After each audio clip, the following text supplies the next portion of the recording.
If you haven't taken a look outside the window today, rain, lots of it. So let's bring in Stephanie Lauber, our meteorologist, right off the top here. Steph, safe to say this weather is going to be here for a while, right? Yeah, we're in store for a very soggy week here in the coastal bend. Already seeing those impacts in Rockport. Step aside and show you the view from our WeatherBug network of cameras. This is the one at the marina in Rockport, the Maritime Museum.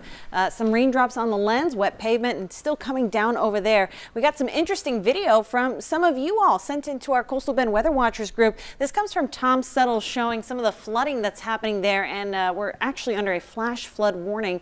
That was set to expire at 11:45. Going to get a check on the status of that, but here's a view of what's going on there. You can see the streets already seeing some flooding in a couple of areas, and as we pan across with this video, rain keeps falling. It's going to continue to fall there with the rain band that's been moving through this area, and so that's what's causing some of this flash flooding. So if you want to submit your photos to us, all you have to do is join us on Facebook. We've got a group there. We're getting lots of storm reports for you. It's very helpful. We relay those to the National Weather Service so that they can issue some of those watches and advisories and know what's going on in your community.